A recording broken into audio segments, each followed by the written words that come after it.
আজকে মাননীয় আমাদের আইনমন্ত্রী তিনি আজকে সংবিধানের দোহাইগুলোও দিচ্ছেন সময়ে সময়ে। আজকে যে আইনটা এখানে নিয়ে আসা হয়েছে সে আইনটাকে অনেকে সাংবিধানিকভাবে তাদের পক্ষ থেকে আনঅফিসিয়ালি, কারণ সেটা কোনো অফিসিয়াল স্টেটমেন্ট না, আনঅফিসিয়ালি সেটাকে তারা অসাংবিধানিক বলার চেষ্টা করেছেন।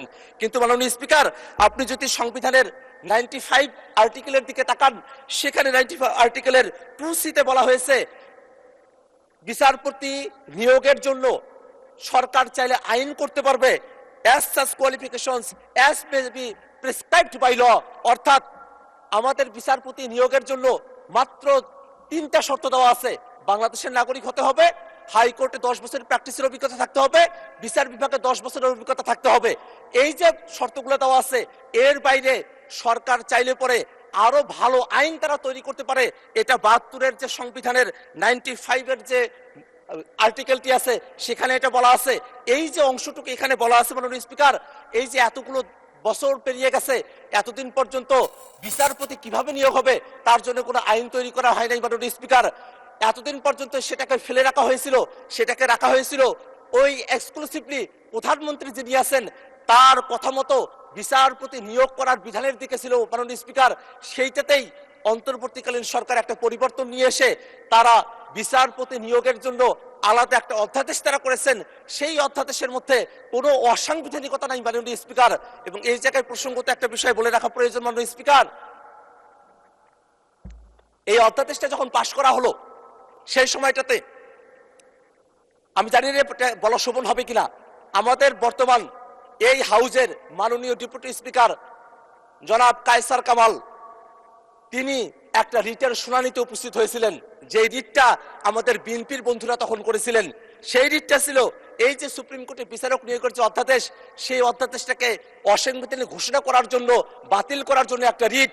সেই রিটটি যখন হয়, মজার ব্যাপার হলো সে সময়টাতে আমাদের বর্তমানে যিনি আইনমন্ত্রী আছেন তিনি অ্যাটর্নি জেনারেলের পদে ছিলেন।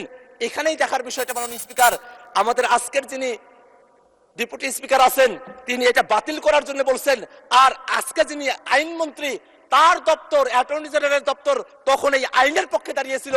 এবং সেই সময়টাতে আমাদের বিচারপতি আকরাম তার যে বেঞ্চ, সেই বেঞ্চ কিন্তু সেই সময়টাতে সামারিলি এটাকে রিজেক্ট করেছিল, একটা রায় দিয়েছিল। তারা বলেছিল পর্যবেক্ষণ সহকারে একটা রায়, যে এই যে আইনটা হয়েছে সে আইনে কোনো অসাংবিধানিকতা নেই মাননীয় স্পিকার। মাননীয় স্পিকার, আমরা যদি এই আইনটার দিকে একটু তাকাই মাননীয় স্পিকার, এই আইনের মধ্যে একটা কাউন্সিল করার কথা বলা হয়েছে। সে কাউন্সিলের চেয়ারপারসন হবেন আমাদের যিনি প্রধান বিচারপতি আছেন তিনি নিজেই এটার প্রধান থাকবেন। এবং এই কাউন্সিলে অ্যাপিলেট ডিভিশনের একজন সিনিয়র জাজ থাকবেন, হাইকোর্ট ডিভিশনের 2জন সিনিয়র জাস্টিস থাকবেন, আরো থাকবেন আইনের অধ্যাপক, অ্যাটর্নি জেনারেল থাকবেন, সেখানে সাবেক বিচারপতিও একজন থাকবেন। এখানে দেখার বিষয় হলো এখানে কয়েকটা জিনিস আছে যেটা অটোমেটিক্যালি হতে হবে। হাইকোর্টের এবং সুপ্রিম কোর্টে অ্যাপিলেট ডিভিশনের যারা সিনিয়র মোস্ট জাজেস আছেন তারা অটোমেটিক্যালি হবেন, কিন্তু আইনের যিনি অধ্যাপক এবং যিনি সাবেক একজন বিচারপতি সেটা কিন্তু প্রধান বিচারপতি এটা নিয়োগ দিতে পারবেন। এই যে একটা কাউন্সিল করা হবে সেই কাউন্সিলটা কিন্তু কোনোভাবেই সংবিধানের সাথে সাংঘর্ষিক না মাননীয় স্পিকার।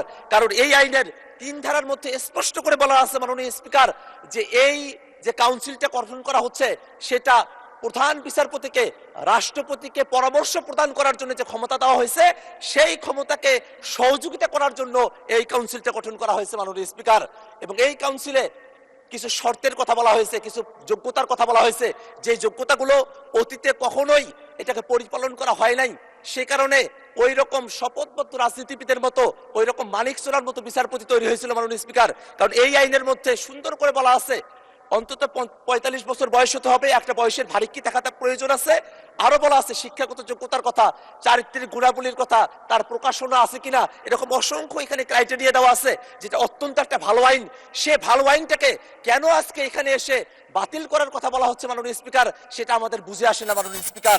নতুন নতুন কন্টেন্ট পেতে আমাদের এই চ্যানেলটি সাবস্ক্রাইব করুন এবং পাশে থাকা বেল আইকনটি বাজিয়ে নিন।